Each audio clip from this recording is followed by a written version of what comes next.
I realized my husband was visiting my mother every Thursday before I learned why. Recently, my mother slapped my hand away from the casserole dish and told me I was making everything harder again. My husband stayed silent beside the refrigerator while my younger brother pretended to scroll through his phone. Nobody looked surprised except me. The kitchen smelled like onions and burned cheese, and I suddenly felt like I had walked into a conversation that started hours earlier without me. I asked Eric why he was at my mother's house before I arrived from work, even though he told me he had a late meeting downtown. He rubbed his jaw nervously and said he came to help fix her garage light. My mother said he had been helping her every Thursday for months. The room went quiet after that. I'm 34, married 7 years, and I honestly believed my husband loved how boring our life was. We rented a small townhouse outside Columbus, shared one car payment, watched crime documentaries every night, and argued mostly about laundry or groceries. My mother lived 20 minutes away and called constantly after my father died 2 years ago. I became her emotional support person without really agreeing to it. Some weeks she asked me to come over 4 or 5 times because she couldn't handle the silence. Eventually I started sending Eric alone occasionally because my job at the dental office had become exhausting. He never complained about helping her.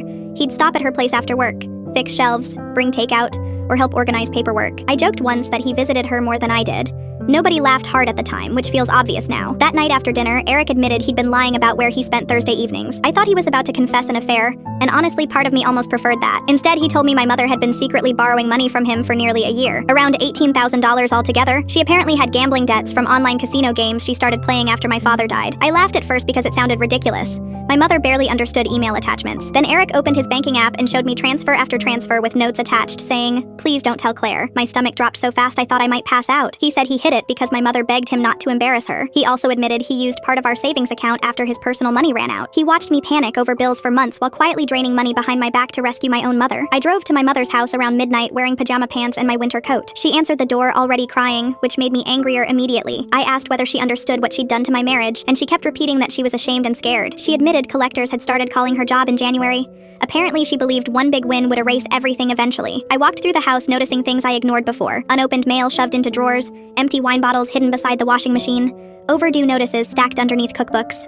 My mother suddenly looked older than I remembered. Smaller, too. She asked whether Eric hated her now, and I told her I honestly didn't know how anybody felt anymore. Before leaving, I noticed the garage light still flickering above the driveway. It's been 8 months since that dinner. My mother attends counseling now and works extra shifts at the pharmacy to repay part of the debt slowly. I visit her less often, which fills me with guilt every time I ignore her calls. Eric and I are still together technically, but something between us changed permanently after the lies. Last week we tried having a normal date night again. We went to a Mexican restaurant near our apartment and barely touched our food. On the drive home, Eric reached for my hand at a red light, and I realized I still loved him enough to feel angry every day. Betrayal doesn't always destroy love immediately. Sometimes it just poisons it slowly until every ordinary moment tastes different.